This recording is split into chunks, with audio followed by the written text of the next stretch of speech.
주신 하나님의 말씀 마태복음 25장 1절에서 13절까지 말씀 우리 다 같이 일어나셔서 함께 봉독하겠습니다. 그때에 천국은 마치 등을 들고 신랑을 맞으러 나간 열 처녀와 같다 하리니 그 중에 다섯은 미련하고 다섯은 슬기 있는지라. 미련한 자들은 등을 가지되 기름을 가지지 아니하고 슬기 있는 자들은 그릇에 기름을 담아 등과 함께 가져갔더니 신랑이 더디움으로 다 졸며 잘세. 밤중에 소리가 나되 보라 신랑이로다 맞으러 나오라 하매 이에 그 처녀들이 다 일어나 등을 준비할세.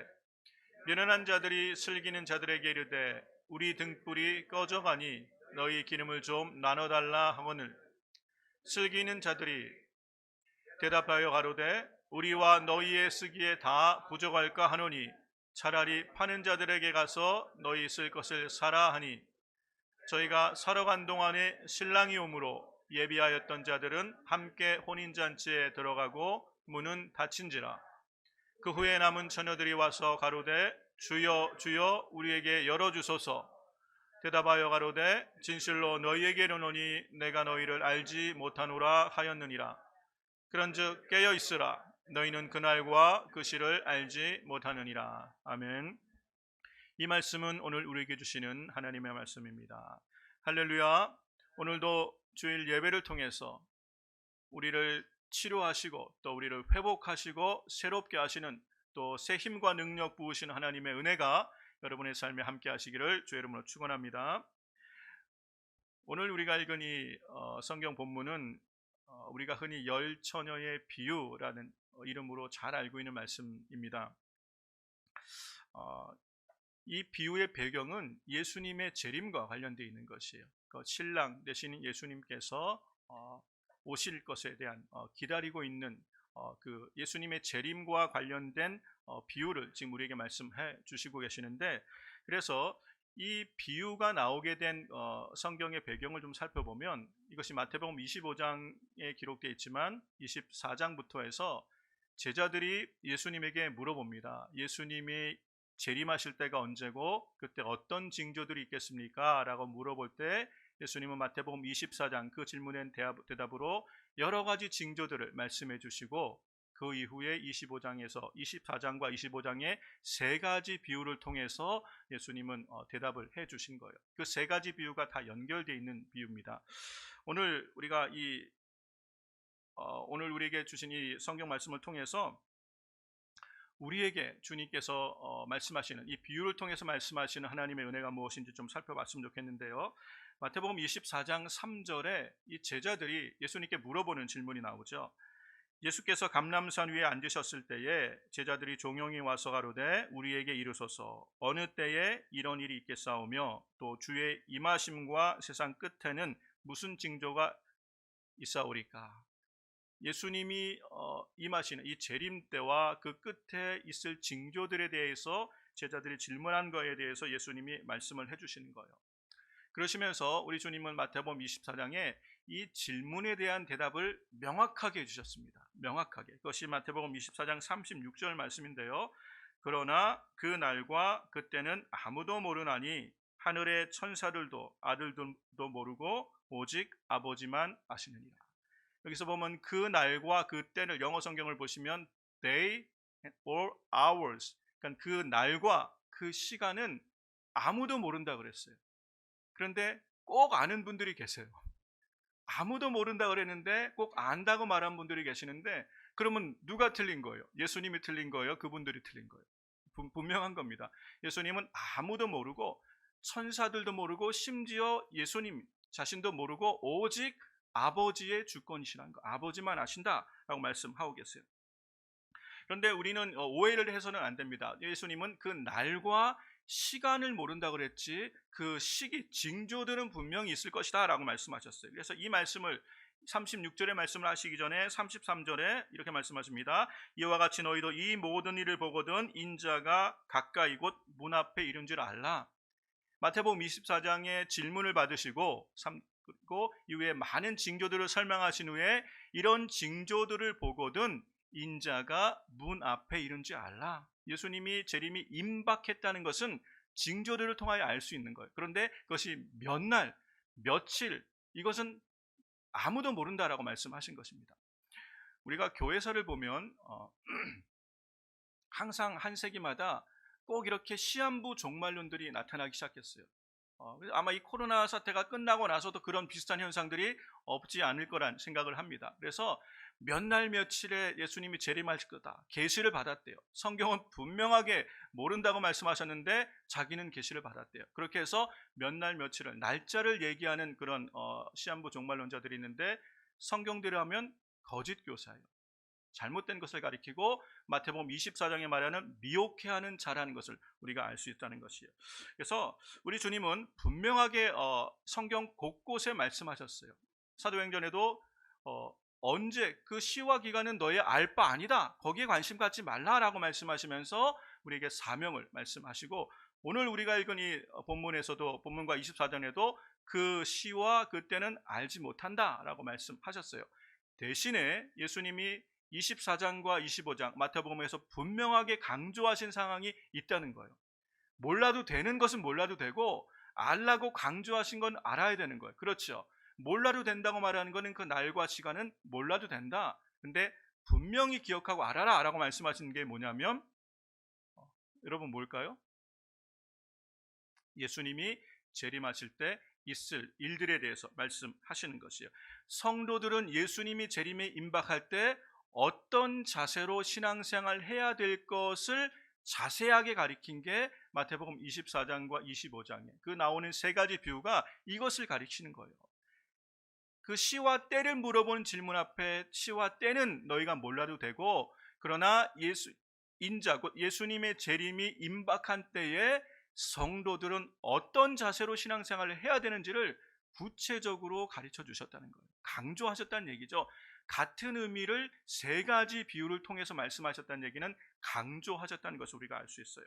우리가 오늘 이런 분명한 마태복음 24장과 25장의 문맥 안에서 이 열처녀의 비유를 이해하면, 이 비유를 통해서 우리 주님이 무엇을 말씀하려고 하셨는지를 명확하게 깨닫게 되는 줄로 믿습니다. 그래서 오늘 이 열처녀의 비유를 통해서 예수님이 우리에게 주시고자 하는 분명한 의미, 그리고 이 마지막 때 예수님의 재림이 임박한 때를 살아가는 성도들은 어떠한 자세로 신앙생활 해야 되는지를 분명하게 깨닫고 또 그렇게 살아가며 결국은 하나님 나라를 온전히 누리는 우리 모두가 되기를 주의 이름으로 축원합니다. 우리가 한번 생각해 볼 것이 성경을 읽는 자세가 참 중요합니다. 많은 분들이요, 이 성경을 읽거나 특히 또 이렇게 비유를 이렇게 읽을 때 하나님이 우리에게 말씀하시는 대로 듣고, 또 설교를 듣는 것도 마찬가지요. 들리는 대로 들으면 되는데 듣고 싶은 대로 듣고 보고 싶은 대로 보는 경향이 있어요. 똑같은 말씀을 이렇게 앞에서 전해줘도 들리는 대로 그렇게 잘 경청하면 되는데, 하나님의 말씀은 경청하는 거예요. 그렇죠? 근데 본인이 원하는 것을 듣기 원하고 듣고 싶은 대로 듣고자 하는 마음이 있을 때 안 들린다는 것이, 오늘 우리는 이 열처녀의 비유를 들을 때 우리가 일반적으로 여러분이 그냥 생각했던, 그리고 내가 듣고 싶었던, 내가 이해하고 싶었던 것으로 고정관념이 아니라 성경의 본문이 무엇이라고 말씀을 하고 있고, 예수님은 이 열처녀의 비유를 통해서 무엇을 말씀하고 싶어 하셨는지 그 핵심을 발견할 수 있게 되기를 주의 이름으로 축복합니다. 그러면 분명히 우리 주님은 이 열처녀의 비유뿐만 아니라 그 앞에 있는 지혜로운 종과 악한 종의 비유, 그리고 열처녀의 비유, 그 다음에 나오는 달란트의 비유, 이 세 가지 비유를 통해서 우리에게 말씀하고자 하는 핵심이 있다는 거예요. 그것은 이 세 비유 안에는 공통점이겠죠. 공통적인 것은 우리 주님이 강조하고자 하시는 것을 알 수가 있어요. 그리고 성경을 읽다 보면 그 전후 문맥을 잘 살펴보면 예수님이 무슨 말씀을 하고 싶은지가 이미 성경에 다 기록되어 있어요. 그렇기 때문에 이 비유를 이상하게 해석하거나 오해할 이유가 하나도 없다는 거예요. 열처녀의 비유에 대한 명확한 핵심을 우리 주님은 이미 성경에 말씀하셨다는 것이, 그것이 마태복음 24장 42절과 44절에 나오는 말씀을 통해서 말씀하셨는데요. 같이 한번 볼까요?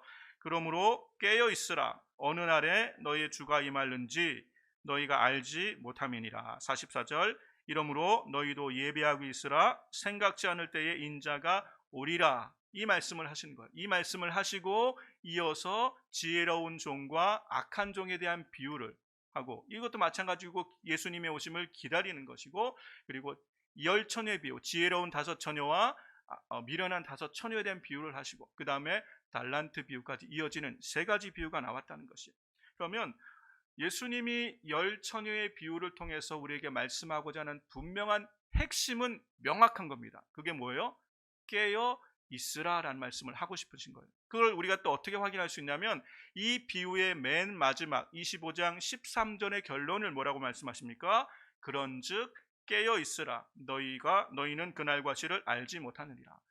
우리는 이 10처녀의 비유를 통해서 예수님이 말씀하고자 하는 핵심을 놓치면 안 돼요. 그 핵심이 뭐냐면, 성도들이여 깨어 있으라 라는 얘기를 지금 하고 계신 거예요. 왜요? 신랑이 오는 것이 지체되고 있기 때문에 예수님의 재림이 마치 늦어지는 것처럼 느껴지는 그런 시대에 깨어 있을 것을 강조하시는 걸 알 수 있어요. 우리가 이 10처녀의 비유를 통해서 이 본문을 좀 잘 이해를 하면 훨씬 예수님이 하시는 말씀을 잘 이해할 수가 있어요. 성경을 우리가 이해하는 그 원리 중에 이 해석에 몇 가지 중요한 원리가 있어요. 우리 성도님들이 성경을 읽으면서 무슨 얘기인지 모르겠다, 혹은 아니면 오해를 하거나 잘못 해석하게 되는 경우가 그 몇 가지 원칙 없이 성경을 보기 때문에 그래요. 그냥 몇 가지 아닌 정보를 가지고 단어나 어떤 문장에 집착해서 성경을 보게 되면 오해할 수가 있어요. 성경을 읽으실 때 그리고 성경을 또 여러분이 묵상하실 때 문맥을 전체를 살피는 게 굉장히 중요합니다. 그리고 뿐만 아니라 이 말씀을 주신 원래의 그 삶의 자리에서 1차 청중이라고 얘기하는데, 예수님은 이 비유를 제자들과 그 당시 성도들에게 하신 말씀이잖아요. 그러면 그 시대적 배경을 가지고 이것이 무슨 말씀을 하셨는지를 생각하면서 보면 오해하지 않을 수 있어요. 우리가 이 10처녀의 비유를 좀 잘 이해하기 위해서 먼저 알아야 되는 게, 그 당시 유대인들의 결혼 풍습을 알면 이 비유가 확 이해가 돼요. 이 비유가 이해되는 게 왜 중요하냐면, 그 비유 안에는 우리의 구원과 관련된 것들이 다 있기 때문에 그래요. 그래서 우리의 구원, 예수님이 예수 믿고 구원받았다, 예수님이 우리에게 구원을 주셨다는 그 구원이 어떻게 완성되는지가 이 비유 안에 나와 있고 결혼 비유 가운데 나와 있다는 것이. 여러분, 우리의 구원의 완성은 혼인잔치와 관련이 많이 돼 있잖아요. 그렇죠? 성경에 곳곳에 혼인잔치에 참여하는 것으로 우리 구원이 완성되는 것을 비유로 말씀하고 있고, 요한계시록도 예수님이 재림하셔서 우리를 혼인잔치로 이끌어 가신다고 말씀하는 것으로 구원의 완성이 이루어지는 겁니다. 그럼 우리의 구원과 구원의 완성은 혼인잔치와 아주 깊은 관련이 있다는 것. 근데 그 혼인잔치는 오늘 21세기 이 미국에서 진행되는 결혼 풍습이 아니라 1세기 그 당시 유대 결혼 풍습과 밀접한 관계가 있다는 것이요. 이 1세기 당시 유대의 결혼 풍습은 3가지 절차를 통해서 결혼이 완성이 되는 거예요. 첫 번째 절차는 결혼 약속하는 단계입니다. 약속하는 것. 그래서 양가 부모가 혼인 계약을 맺어요. 이 언약이요, 계약을 맺는데, 특이한 것은 신랑의 아버지가 신부의 아버지에게 신부의 몸값을 줘요. 오늘 우리는 이해가 안 되지만 그 당시에는 그렇게 했어요. 그러니까 신부의 몸값을 주고 신부를 얻어오는 거예요. 그렇죠? 이걸 우리의 구원과 한번 여러분 생각을 해보세요. 신랑의 아버지가 신부의 아버지에게 몸값을 주고 신부를 이렇게 얻는 것이에요. 여러분, 우리 신랑 되신 예수님께서, 그 아버지 하나님께서 우리 하나님의 자녀인 신부들인 우리를 얻기 위해서 먼저 하신 일이 뭐예요? 몸값을 지불하시는 거예요. 저와 여러분을 위해서 몸값을 지불하신, 그게 무슨 의미예요? 십자가에서 우리 죄를 속량하신, 속죄하신 거예요. 그래서 값을 지불하고 우리를 사셨다는 말의 의미가 구원이에요. 그걸 우리 속량하셨다라고 하는 거예요. 속량. 성경은 우리에게 분명히 말씀합니다. 너희의 아비는 마귀다. 우리가 세상 아래 있을 때, 하나님 알지 못하고 있을 때 우리는 마귀의 종로라고 있었던 것이 분명합니다. 그러나 하나님 아버지께서 우리의 몸값을 지불하시고 우리를 사셨다는, 이게 결혼의 계약이에요. 이 결혼의 시작이라는 것이에요. 여기서 시작되는 걸 알 수 있고요. 두 번째 이 결혼 단계는 약혼식입니다. 약혼을, 결혼을 법적으로 이렇게 약속하는 것이에요. 그래서 신랑과 신부가 공중 앞에서 결혼을 서약하는 것이에요. 많은 사람들은 아닐지 몰라도 중요한 사람들 모아놓고 우리 결혼하기로 서약합니다라는 것을 하게 되는 거예요. 그리고 예물을 거기서 미리 주고 받는다는 것이에요. 이게 결혼 약속, 약혼식이라고 얘기합니다. 그러고 나면 그 사람을 정혼자라고 부르는 거예요. 정혼자. 여러분, 우리가 그 예수님의 탄생과 관련된 기사를 읽을 때 요셉이 마리아와 정혼하였다라고 그랬잖아요. 이게 어떤 단계라는 거예요? 그러면 두 번째 단계에 있는 거라, 정혼자. 그런데 이 정혼자는 아직 그 함께 살 수가 없어요. 결혼한 부부는 세 번째 단계에 가야 동거 가능한데, 이 두 번째 약속한 것은 이 법적인 효력을 갖고 있는 거예요. 이 두 사람은 법적으로 혼인해야 되는 책임이 서로가 있는 거예요. 이게 정혼자라는 거예요. 그래서 요셉은 마리아와 혼인하려고 정혼한 사이예요. 근데 아직 세 번째 완전히 완성된 건 아닌데, 그 사이에 발견된 게 뭐예요? 결혼도 아직 확실하게 안 하고 함께 동거하고 살지도 않는데 아이를 가졌다 그러니까 얼마나 황당한 거예요. 그래서 조용히 끊고자 했던 것을 볼 수 있는데, 이게 두 번째 단계란 걸 알 수 있고, 세 번째 단계가 뭐냐면 혼인잔치입니다. 이 세 번째 혼인잔치가 가장 중요하다는 거예요. 그래서 결혼의 완성 그리고 구원의 완성을 혼인잔치에 비유하는 이유가 뭐냐면, 혼인잔치를 통해서 결혼이 확증되어지는 거예요. 확실하게 확증되어진다는 거예요. 그래서 이 혼인잔치가 중요합니다. 이 중요한 혼인잔치를 잠깐 하고, 우리는 뭐 보통 결혼식 한두 시간이면 끝나잖아요. 그렇지 않고 유대인들은 몇 날에 걸쳐서 결혼잔치를 하는 거예요. 오늘 우리가 읽은 이 본문 열처녀의 비율은 바로 이 세 번째 단계까지 온 이 혼인잔치와 밀접한 관계가 있는 것이요. 이 혼인잔치가 시작되는 풍경을 지금 우리 가운데 설명해 주고 있는 거예요.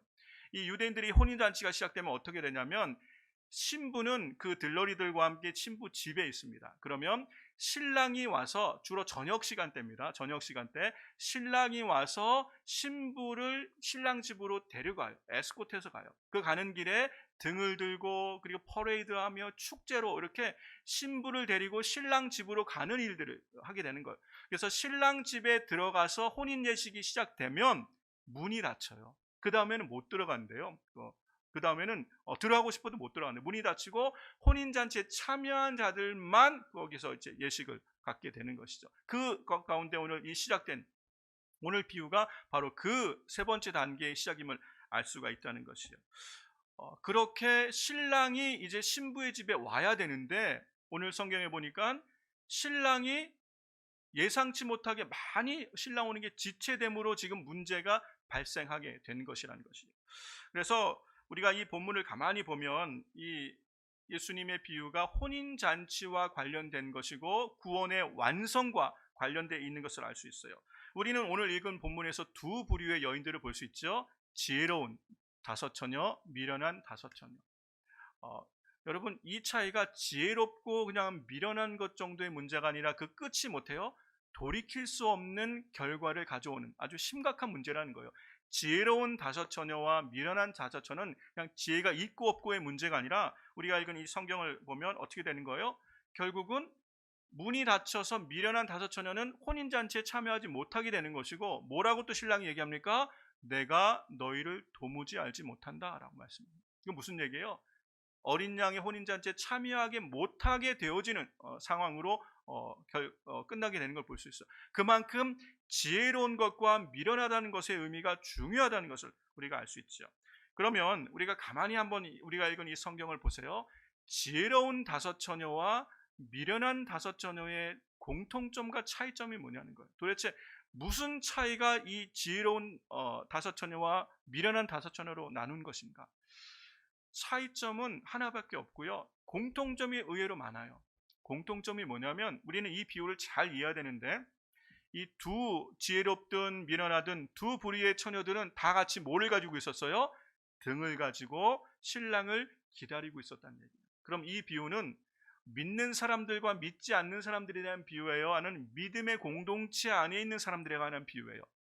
믿음의 공동체 안에 있는 사람들을 향한 비유라는 거예요. 다 이 등을 가졌다는 얘기는 예수님을 향한 믿음을 다 가지고 있고, 예수님의 재림까지도 기다리고 있는 믿음의 공동체 안에서 지금 생기는 일을 지금 비유로 말씀하시는 거예요.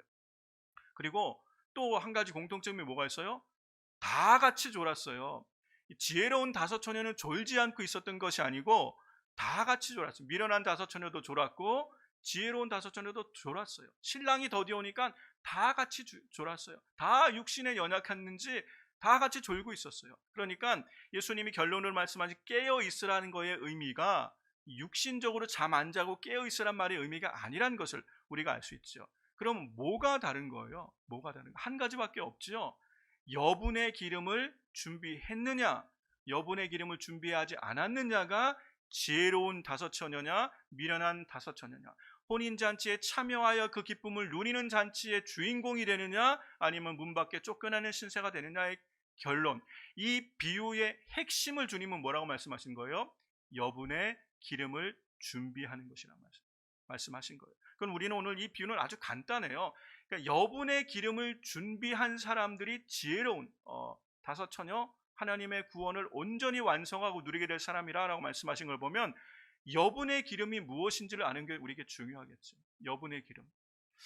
그래서 이 기름이 무엇인지에 관한 연구들이 많이 있었고요. 많은 분들이 이 기름에 대해서 얘기하는데 흔히 많이 알려진 해석이 뭐냐면 기름은 성령을 의미한다라고 말합니다. 그래서 이 등은 말씀이고 기름은 성령이기 때문에 실제로 성경의 등은 말씀과 많이 관련되어 있어요. 그렇죠. 주의 말씀은 내 발의 등이요 내 길의 빛이라. 하나님의 말씀은 등과 같은 거예요. 그래서 등이란 말은 성경에서 말씀과 많이 연관이 있어요. 기름도 마찬가지로 기름은 성령과 연관이 있어요. 그런데 그 모든 것을 문맥과 상관없이 그냥 공식화해서 모든 단어에 다 적용해서는 안 된다는 것이 대표적으로 이 성경 본문이에요. 그런데 우리는 그냥 알기로 등은 말씀이니까 기름은 성령이구나. 그래서 말씀은 있는데 성령이 없는 사람은 구원받지 못한다. 그래서 마지막 때는 말씀과 성령 충만하게 돼야 구원받은 성도가 된다. 은혜롭게 말씀을 하지만 틀린 말은 아닐 수 있어요. 성경 전체의 문맥에서 그 말은 틀린 말이 아닙니다. 우리는 성령으로 구원받는 것이요. 성령 없으면 구원받지 못합니다. 그러나 이 본문을 문맥의 의미대로 해석한 건 아니란 얘기예요. 거기에는 무리가 있을 수 있다는 얘기예요. 이미 등을 가지고 있고 불을 켜고 있다는 얘기는 등과 기름을 가지고 있는 거예요. 문제는 여분의 기름이 없다는 거죠. 그러면 여분의 성령이 없다, 이것도 말이 안 된다는 것이요. 그러면 도대체 예수님이 말씀하신 여분의 기름이란 게 무엇인가? 이것은 어렵지가 않습니다. 그냥 성경 비유 전체를 보면 알 수 있고 결론을 보면 알 수 있고요. 마태복음 24장부터 그 질문, 제자들의 질문에 답을 해오신 예수님의 모든 말씀 가운데 다 이미 기록되어 있는 것이요. 이 여분의 기름이라는 것은 결국 깨어있는 믿음을 말하는 거예요. 깨어있는 믿음. 기름이라는 것이 특별한 단어를 상징하는 것이 아니라 이 전체 흐르는 문맥 안에서 깨어있는 믿음을 의미하는 거예요. 그리고 이 등이라는 것도 마찬가지로 믿음을 말하는 거예요. 우리의 믿음이 있어야 되는데 믿음이 있다가 꺼져버리는 믿음이 아니라 끝까지 깨어있는 믿음을 우리에게 말씀하시는 거예요. 그래서 결론으로 13절에 깨어있으라 라고 말씀하신 결론을 내리는 이유가 거겠죠. 그럼 오늘 우리에게 중요한 것이 뭐냐면요, 예수님은 깨어있는 믿음을 강조하신 거구나. 그 제자들과 그 시대 사람들에게, 그리고 이 비유를 듣는 모든 시대 사람들에게 마지막 예수님이 재림하실 때에 성도들은 깨어있는 믿음을 가져야 그 혼인잔치에 참여할 수 있구나라는 것을 알 수 있어요. 그러면 우리가 지금부터 잠 안 자고 여기다가 이쑤시개 꼽아놓고 이렇게 있어야 깨어있는 겁니까? 그게 아니라는 것을 우리가 알 수 있어요. 그러면 예수님이 말씀하신 깨어있으라란 말의 의미가 뭐냐는 것이에요. 오늘 우리는 이 의미를 어떻게 받아들이고 어떻게 우리가 준비하며 살아가는 것이 깨어있는 것인가? 그 말씀을 여러분과 좀 짧게 세 가지만 말씀드리려고 합니다. 이게 결론의 말씀이에요. 깨어있는 세 가지, 첫 번째가 뭐냐면 대비하라라는 말씀이에요. 깨어있으라라고 말씀하신 얘기는 대비하라라는 말씀인 걸 알 수 있어요. 마태복음 24장부터 시작된 이 얘기의 내용에서 우리 주님은 마태복음 24장 25절에 이렇게 말씀하십니다. 보라, 내가 너희에게 미리 말하였노라. 예수님은 마태복음 24장 시작하면서 제자들의 예수님이 재림할 때에 언제 재림하시고 무슨 징조가 있겠습니까? 라는 질문에 대해서 많은 징조들을 말씀하시는 거예요. 그러면서 내가 미리 너희에게 이렇게 알려주었으니까 너희가 어떻게 하라는 거예요? 예비하고 있으라. 미리 말하였으니까 대비하라라고 말씀하신 거예요. 그러니까 깨어 있으라는 말의 의미는요, 대비하고 있으란 말이에요. 근데 무엇을 대비할지는 우리가 마태복음 24장을 보면 알 수 있어요. 두 가지를 예수님은 경고하셨는데, 첫 번째는 미혹에 주의를 하라는 거예요. 사람의 미혹을 받지 않도록 주의하라라고 말씀하시면서 미혹해 하려는 두 대상을 말씀합니다. 곳곳에 적 그리스도, 거짓 그리스도가 나타나서 내가 여기 있다 저기 있다, 내가 재림했다 안 했다, 이 거짓 그리스도가 나타날 것이라는 것을 경고하셨고요. 거짓 선지자들이 나타나서 많은 사람들을 미혹해, 할 수만 있으면 선택받은 사람들까지도 미혹해 할 것이라고 경고하고 있다는 걸 알 수 있어요. 그러면 대비하라는 거의 첫 번째 의미는 뭐예요? 미혹을 받지 않도록 주의하라는 말이에요. 그러니까 깨어 있다는 것은 대비하라는 건데, 뭘 대비하는 거예요? 미혹받지 않도록. 마지막 시대에는 미혹해 하는 일이 많다는 거예요. 그러므로 미혹받지 않도록 깨어 있으라라고 말씀하시는 것이에요. 마태복음 24장 24절 말씀을 우리가 같이 한번 읽어보겠습니다. 거짓 그리스도들과 거짓 선지자들이 일어나 큰 표적과 기사를 보이어 할 수만 있으면 택하신 자들도 미혹하게 하리라. 할 수만 있으면 택하신 자들까지도, 혼인 언약 가운데 있는 약혼한 이 사람들까지도 미혹하여 실족해 하는 일들이 일어난다는 것이에요. 거짓 그리스도, 거짓 선지자들이 하는 역할인데, 그러면 여러분, 우리가 우리 시대에 어떤 방식으로 성도들을 미혹한다는 것이에요? 어떤 방식으로? 내가 여기 있다 저기 있다, 주님의 재림이 언제다 왔다, 뭐 이런 얘기뿐만 아니라 거짓 선지자들이 하는 일들을 요한계시록의 말씀들과 연계해서 보면 세상을 사랑하게 하는 거예요. 사랑의 대상을 바꾸는 게 거짓 그리스도, 거짓 선지자들의 역할이에요. 우리는 주님, 우리의 왕이신 그리스도를 바라보고 기다려야 되는데, 가짜 그리스도에게 우리의 마음을 빼앗기게 만드는 것. 우리는 주님만 기다리고 사랑해야 되는데, 주님 아닌 다른 것에 우리의 마음과 사랑을 빼앗도록 하는 것이 거짓 선지자들의 역할이라는 것. 우리의 마음을 빼앗아가는 것, 우리의 사랑의 대상을 옮기게 만드는 것, 이게 거짓 그리스도, 거짓 선지자들이 한다는 것이. 오늘 우리가 이 시대에 어떻게 우리의 마음을 빼앗아갑니까? 세상을 사랑하게 만드는 것이. 하나님을 사랑해야 되는 성도들의 마음의 중심을 세상을 사랑하는 것으로 바꾸어 놓는 것, 그런 일들을 가르치고 전하는 것, 이게 거짓 선지자가 될 수 있다는 것이. 그래서 성공주의, 물질주의, 이런 것들이 오늘 우리 시대에 거짓 선지자들을 통해서 듣게 되는 메시지가 될 수 있다는 것을 경고하시는 것이죠. 우리의 사랑이 어디에 있어야 되는지, 미혹받지 않기를 조심. 이게 깨어 있는다는 것이. 여러분, 깨어 있지 못하면 무슨 얘기란 얘기예요? 미혹된다는 것이요. 진리 아는 것에 우리의 마음을 빼앗기고 결국은 어린 양의 혼인잔치에 참여하지 못하도록 믿음이 떨어지는 일들이 일어날 수 있다는 것을 경고하시는 거예요. 사랑하는 성도 여러분, 마지막 때에 깨어있는 우리 성도들에게 주의 이름 축원합니다. 대비하는 성도가 되길 바랍니다. 무엇을요? 미혹되지 않도록 우리의 사랑이 오직 예수 그리스도에게만 고정되며 주님만 사랑하며 신뢰하며 따라가는 성도들 되기를 주의 이름으로 축원합니다. 두 번째, 예수님이 대비하라라고 말씀하시면서 경고하신 것이 마태복음 24장에 나와 있는 것들이 여러 가지 재앙과 재난들이 있을 것을 말씀하죠. 환난이 있고 재난이 있고 큰 재앙들이 있을 것을 말씀하시면서 하시는 말씀이, 그러나 두려워하지 말라라는 말씀을 하고 계세요. 두려워하지 말라. 보세요. 마태복음 24장 21절과 22절 말씀을 함께 읽겠습니다. 이는 그때에 큰 환난이 있겠습니다. 창세로부터 지금까지 이런 환난이 없었고 후에도 없으리라. 그날들을 감하지 아니할 것이면 모든 육체가 구원을 얻지 못할 것이나 그러나 택하신 자들을 위하여 그날들을 감하시리라. 여러분은 어디를 강조해서 읽고 계십니까?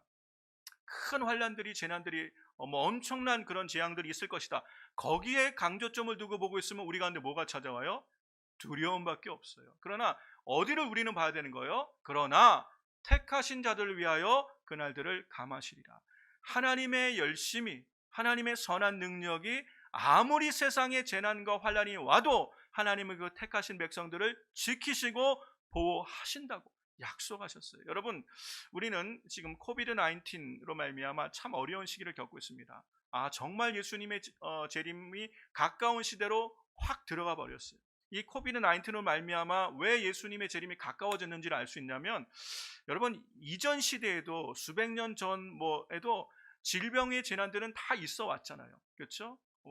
중세 시대의 유럽에 흑사병이 돌았어요. 그 당시 유럽 인구의 3분의 1이 죽었습니다. 지금보다 훨씬 많은 사람이 죽은 거예요. 그런데 그거는 예수님의 재림의 징조가 아닙니다. 왜 그래요?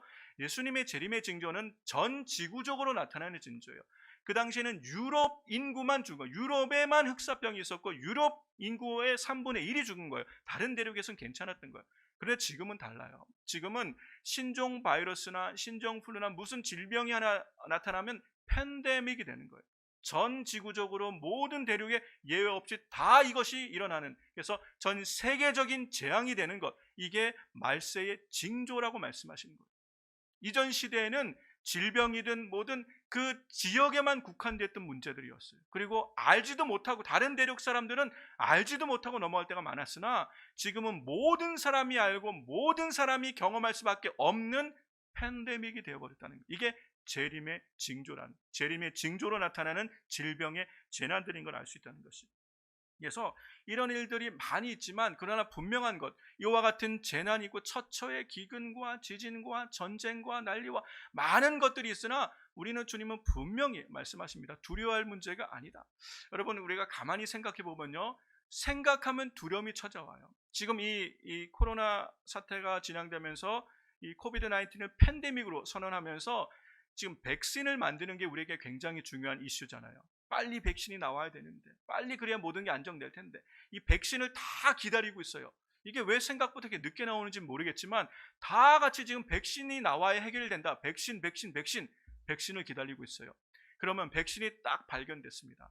백신 나왔으면 백신만 딱 맞고 끝나면 되는데 어떻게 흘러갈 것 같아요? 그 백신과 함께 우리 몸에 칩을 넣어야 된다고 그렇게 주장할 상황으로 가고 있는 것이요. 그래서 우리의 모든 건강은 이 건강 정보가 우리 몸 안에 있어야 의료의 혜택도 받고, 요즘은 얼마나 과학이 발달됐습니까? 핸드폰 하나로 모든 금융 문제가 해결하잖아요. 금융 문제까지도 해결하고 신분과 안전과 모든 아이덴티티를 작은 이런 쌀알씨만한 그 칩 안에 다 넣을 수 있다, 이렇게 얘기하고, 이 칩을 받아야, 이 백신과 함께 칩이 있어야 의료 혜택을 받을 수 있습니다. 이 칩이 있어야 경제 활동할 수 있습니다라고 말하면 그걸 안 받을 사람이 어디 있겠어요? 이게 성경을 모르면, 제가 지금 이 베리 칩 같은 이것이 성경이 말하는 666이다라고 지금 말하는 건 아니에요. 저는 베리 칩은 반드시 666이라고 말하진 않지만 지금까지로서는 이 666의 가장 근접해 있는 것이 베리칩이 아닐까라는 생각을 하게 됩니다. 그런 식으로 결국은 발전되게 되지 않을까 생각하는데, 성경은 분명히 금하고 있는 것이에요. 그러면 우리는 고민하게 돼요. 아니, 세상을 살아가려면 의료 혜택도 받아야 되고 경제 활동도 해야 되고 내 신분도 이렇게 보장돼야 되고 모든 안전이 지켜지려면 그걸 받지 않을 수 없는데 어떻게 살아가란 말이냐? 우린 염려하며 근심하며 두려워할 수 있어요. 그러나 주님은 분명히 말씀하셨습니다. 두려워할 문제가 아니라는 거예요. 성경도 말씀하고 저도 확실히 믿는 것은, 이렇게 세상이 많이 힘들어지고 환란이 있고 어려움이 있고 이런 많은 혼란한 일이 있을 때 이것만 있는 것이 아니라 하나님 성령의 역사는 더 크게 일어난다는 거예요. 여러분, 두려워할 문제가 아니라 이런 많은 어려움과 함께 오히려 더 이전 시대에 경험하지 못했던 성령의 놀라운 회복과 부흥의 역사가 마지막 때 있을 거란 얘기예요. 그러므로 교회와 성도는 두려워할 것이 아니라 하나님 일하심을 바라보며 믿음 안에 승리해야 되는 것이요, 최후 승리해야 될 것을 말씀하고 있는 겁니다. 분명한 것은 우리가 지금 그 시대로 들어갔다는 것이요. 그러면서 이 시대에 대비할 것을, 깨어 있으라라고 말씀하시면서 대비할 것을 말씀하신 것이 내가 미리 너희에게 일렀다라고 말씀하시는 거예요. 사람의 미혹을 받지 않도록 주의해라. 환란이 오고 이런 어른 재앙이 올 때 두려워하지 말고 소망을 가지라고 말씀하신 거예요. 사랑하는 성도 여러분, 여러분에게 소망이 있기를 주의 이름으로 축원합니다. 마지막 때에 다 졸아요. 지혜로운 처녀든 다섯 처녀든 다 지쳐요. 기다리다 지쳐서 다 졸 수 있어요. 그러나 확실한 소망이 있는 분은 끝까지 승리하게 될 줄로 믿습니다. 우리의 소망이 뭡니까? 다시 오실 예수 그리스도로 향한 확실한 소망과 약속을 붙든 사람은 끝까지 승리하게 될 줄로 믿습니다. 이 은혜가 여러분의 있기를 주의 이름으로 축원합니다. 깨어있으란 말의 첫 번째 의미는 대비하라, 예비하라는 말씀이고요. 깨어있으란 말의 두 번째 의미가 뭡니까? 충성되라라는 말이에요. 충성되라. 이것을 우리가 어떻게 확인할 수 있냐면 예수님은 이 비유를 깨어 있으란 얘기를 마태복음 24장으로부터 설명하시면서 세 가지 비유를 말씀하셨죠. 그 비유에 공통적으로 나타나는 게 지혜라는 단어예요. 그래서 지혜로운 종과 악한 종, 지혜로운 다섯 처녀와 그리고 미련한 다섯 처녀, 이 지혜라는 단어를 설명하면서 지혜가 뭔지를 우리에게 말씀하고 계신 거예요. 지혜라는 것, 성경이 말하는 지혜가 뭡니까? 충성이라는 거예요. 충성. 지혜로운 종은 충성돼 하나님의 그 주인이 맡긴 일에 충성한 종이에요. 주인이 오는 것이 늦어지고 먼 곳에 가서 한참 있다, 주인이 늦게 올 때에도 언제 오든지 상관없이 맡겨진 일을 충성되게 했던 사람, 이 사람이 지혜로운 종이라고 얘기하고 있어요. 신랑이 오는 것이 더뎌질지라도 이 여분의 기름을 준비하고 있는 이 성실함의, 이것이 충성이라고 지금 성경은 얘기하고 있는 거예요. 그리고 마지막 달란트 비유는 뭘 얘기하고 있는 거예요? 착하고 충성된 종아라고 우리를 축복하고 있는 것이. 그렇다면 성경이 마지막 때에 우리로 하여금 깨어 있으라라 말하는 것은, 깨어 있다는 말은 의미가 뭐라는 거예요? 충성되다라는 거예요. 사랑하는 성도 여러분, 이 마지막 시대를 살아가는 성도들의 삶의 저자는 충성이 되어야 될 줄로 믿습니다. 충성. 악한 것, 미련한 것은 충성되지 못한 것을 우리에게 분명히 말씀하는 거예요. 제가 이 말씀을 묵상하다가 오래전에 봤던 영화가 기억납니다. 뭐 그렇게 오래된 건 아니에요. 한 5, 6년 된 것 같아요. 여러분도 국제시장이라는 영화를 보셨죠? 저도 거의 1년에 한 편 볼까 말까 하는데, 그때는 하도 많은 사람들이 와서 보고 그래서 저도 제 아내와 우리 성도들하고 같이 보았던 기억이 나는데, 얼마나 하도 울어가지고 뭐 잘 생각도 안 나는데 확실하게 기억나는 대사가 몇 가지가 있었어요. 뭐 영화 참 감동 많이 받았죠. 이 국제시장이라는 영화에 우리가 기억나는 이름이 덕수라는 주인공. 이것이 그 시대에 이 전쟁을 겪었던 시대 우리 아버지들의 그 모습을 참 잘, 아버지들의 삶을 잘 우리에게 보여준 영화인데, 이 덕수라는 분이 결국은 이제 전쟁에 후퇴하면서 흥남부두 그쪽 어디서 아버지와 헤어지면서 약속한 게 있어요. 부산에 있는 이 국제시장, 거기에 꽃분이라는 고모네 집에서 만나자 약속한 거예요. 고모네 집이 이제 꽃분이네 집이에요. 고모네 집에서 만나자는 약속을 하고 헤어질 수밖에 없었어요. 헤어졌는데, 그러니까 이 어린 아들은 아버지와의 약속을 지키기 위해서 결국 그 꽃분의 집에 부산까지 가서 고모네 집을 찾아간 거예요. 그 고모네 집이 꽃분이네라는 가게예요. 가게에 찾아가서 어려운 수많은 풍파를 겪으면서 끝까지 이제 지키는데, 결국은 그 가게도 인수하게 되죠. 인수를 해서 이제 살아가는데 시간이 지나면서 많은 것이 바뀝니다. 많은 것이 바뀌면서 이 사람이 성실해서 돈을 벌어서 그 가게도 인수하고 그러는데, 이제 한국이 근대화 되잖아요. 근대화 되면서 이제 그런 오래된 가게들을 팔고 새로운 건물 짓고 하면서 이제 부산도 발전을 하겠죠. 그런 와중에 그 가게를 팔라는 많은 제안을 받았어요. 뭐 협박도 받고 제안도 받고, 가족들도 아버지 좀 편하게 살아, 그거 팔고 돈 많이 받아가지고 이제 편하게 사세요. 가족들 다 키웠고. 그런데 이 사람이 끝까지 안 팔아요. 꽃분이를 안 팔아요. 가족들은 모르죠. 사람들도 몰라요. 그 친구는 그 가게를 팔아서 어떤 뭐 빌딩을 어떻게 했는지 해서 이렇게 그냥 인생을 즐기면서 했던 대사가 기억납니다. 인생은 타이밍이다. 기억나시죠? 인생은 타이밍. 이게 세상이 주는 지혜예요. 세상 지혜는 인생은 타이밍이다라고 얘기하는 거예요. 그래서 이 때에 맞게 잘 사고 파는 것, 그래서 우리가 뭘 얻는 게 타이밍이라는 것이에요. 인생은 이게 세상 지혜인데, 이 덕수라는 사람이 우리에게 보여준 지혜는 뭐예요? 충성되는 거예요. 충성돼. 왜 충성될 수 있습니까? 아버지와 약속을 기억하기 때문에. 이 약속, 아버지를 끝까지 기다린 거예요. 거기서 만나야 되니까 이걸 팔지 못하는 거예요. 그리고 시간이 많이 흘러서 이분이 이제 늙은 노인이 될 때까지 끝까지 이 집을, 이 꽃분이네 가게를 팔지 않습니다. 이게 뭐라는 거예요?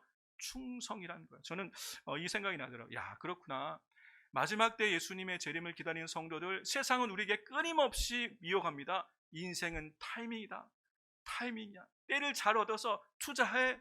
아니면 뭐해. 세상에 우리 온 관심을 가져 세상에서 성공할 타이밍을 찾으라고 우리에게 지혜롭다고 가리키지만, 성경이 마지막 때를 살아가는 성도에 주신 참 지혜, 이거는 충성이라는 걸 가르쳐 주시는 거예요. 사랑하는 성도 여러분, 끝까지 충성할 수 있는 은혜가 있게 되시길 주의 이름으로 축원합니다. 이 덕수 씨가 하셨던 마지막 대사 여러분 기억나세요? 여러분도 많이 우셨을 거예요. 그 마지막에 이제 나이 들은 이 덕수가 옥상에 앉아가지고 그 아버지한테 한 얘기가 있잖아요. 그 뭐요? 아버지 저 열심히 살았지. 열심히 살았다는 그렇잖아요. 열심히 살았습니다. 그리고 약속을 지켰습니다. 그러면서 한 얘기, 그런데 되게 힘들었다고 고백하는 거. 여러분, 그게 우리 인생인 줄로 믿습니다. 사랑하는 성도 여러분, 우리 그리스도인의 삶이 이와 비슷하다는 것이에요. 우리는 약속을 가지고 있기 때문에 충성해야 되는 것이에요. 여러분, 우리의 믿음이, 여러분, 믿음이라는 것은요, 그 열매로 알 수 있어요. 내가 믿음이 있는 사람인지, 내가 구원 얻을 믿음을 가진 성도인지, 아니면 가짜인지는 어떻게 알 수 있습니까? 그 열매로 그들을 알 수 있다고 말씀하셨어요. 내 믿음이, 내가 정말 예수님을 사랑하고 내가 예수님을 정말 믿는 내 믿음이 구원 얻는 참 믿음이라면 거기에는 반드시 믿음의 열매가 나타나게 되는데, 그 열매가 뭐라는 거예요? 충성이라는 거예요. 순종이 없는 믿음은 죽은 믿음이라는 거예요. 그런데 우리는 나 믿는다는, 나는 믿어요 라고 믿음을 말로 강조하지만 성경은 믿음을 삶으로 증명하라 라고 말씀하고 있어요. 사랑하는 성도 여러분, 마지막 예수님이 재림할 때를 살아가는 성도들이 깨어있는 신앙의 삶이라는 건 뭐예요? 충성됨인 줄로 믿습니다. 주님 오실 날까지 끝까지 충성됨 가운데 거하는 저와 여러분 되길 주 이름으로 축원합니다.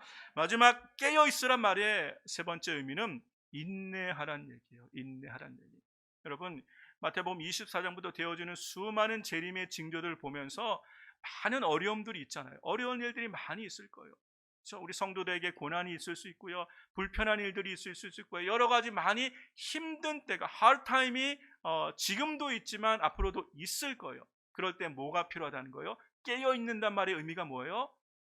끝까지 견디는 자는 구원을 얻으리라. 이게 마태복음 24장에서 예수님이 하신 말씀이에요. 마태복음 24장 13절 보세요. 같이 읽어볼까요? 그러나 끝까지 견디는 자는 구원을 얻으리라. 이게 마태복음 20장의 재림의 징조들, 재림 시에 있을 많은 환란들을 얘기하면서 끝까지 견디는 자가 구원을 얻을 것이다 말씀하시는 거예요. 그러니까 사랑하는 성도 여러분, 마지막 때 성도들이 깨어있는 신앙생활을 한다는 말의 의미가 뭐예요? 끝까지 견디는 거예요. 믿음은 인내하는 것이에요. 믿음의 실체는 관념이 아니라 이게 우리의 참 믿음의 실체가 되기 위해서는 인내 열매가 반드시 있는 것이에요.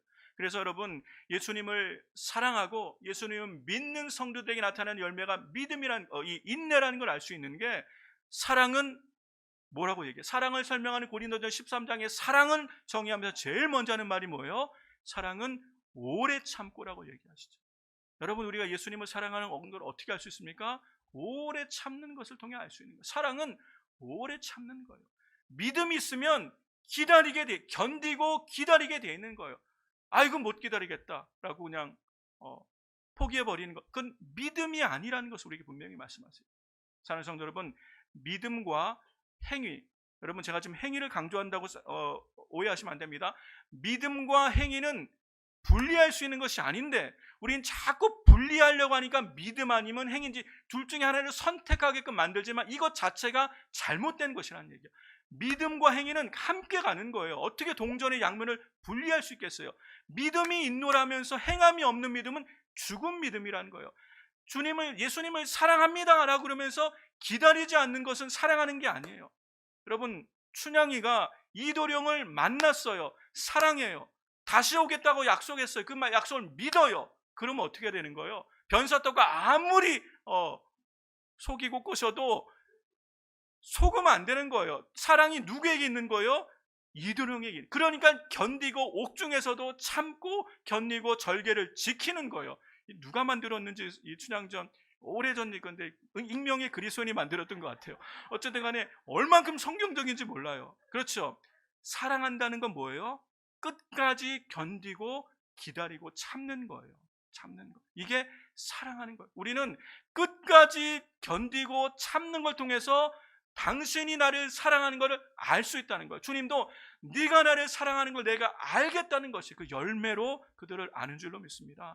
사랑하는 성도 여러분, 마지막 때 많은 환난과 어려움들이 있을 거예요. 그때에 예수님의 재림이 임박한 때에 나타날 많은 이런 징조들 가운데 성도들이 깨어있으라고 우리 주님은 지금 말씀하시는데, 그 깨어있다는 의미는 인내하는 의미인 줄 믿습니다. 끝까지 견디는 자는 구원을 얻으리라. 사랑하는 성도 여러분, 우리의 삶의 자리가 결코 녹록지가 않습니다. 이 마지막 때를 살아가는 성도들의 삶이 절대로 쉽지가 않아요. 믿음을 지킨다는 것 자체가 세상 속에서 믿음으로 산다는 게 너무너무 힘듭니다. 가정에서 빛이 되고 소금으로 살아가고 이웃에게 빛과 소금으로 살아가는 게 너무너무 힘들어요. 때로는 포기하고 싶고 그냥 나도 그냥 대충 하고 싶고 다른 사람들 봐라, 장로님 저 목사님도 이렇게 살지 않냐, 얼마든지 타협하고 싶은 마음이 있지만 그러나 끝까지 견디는 게 믿음인 줄로 믿습니다. 우리 주님이 우리에게 기대하시고 다시 오실 우리 신랑께서 신부인 교회와 성도에게 기대하시는 믿음은 끝까지 견디는 믿음인 줄로 믿습니다. 이 성도가 마지막 때에 깨어있는 신앙생활을 해서 주님 다시 오실 때에 주님과 함께 어린 양의 영원한 혼인잔치에 참여해서 그 하나님 나라의 놀라운 은혜와 영광을 풍성하게 누리는 그 은혜가 있게 될 줄로 믿습니다. 우리 마지막으로 성경 한 구절 읽고 같이 말씀을 마치겠습니다. 디도서 2장 12절 13절 말씀으로 현대인의 성경으로 읽고 같이 말씀을 마치겠습니다. 같이 읽습니다. 그 은혜는 우리에게 경건치 않은 것과 세상적인 정욕을 버리고 이 세상에서 절제하며 의롭고 경건하게 살라고 가르칩니다. 그리고 위대하신 우리의 하나님이시며 구주이신 예수 그리스도께서 영광스럽게 나타나실 그 복된 희망의 날을 기다리게 하셨습니다. 아멘. 우리 성도들에게는 복된 희망이 있다는 거예요. 우리 주님이 다시 오시마 약속하시고 그리고 영광 중에 구름 타고 오시마 약속하신 우리 신랑 되신 주님이 다시 오실 것을 믿고 힘든 일이 있고 낙심할 일이 있고 포기하고 싶은 일이 있을지라도 끝까지 견디며 그 영광에 참여하는 주인공들이 다 되시기를 주의 이름으로 축원합니다. 아멘.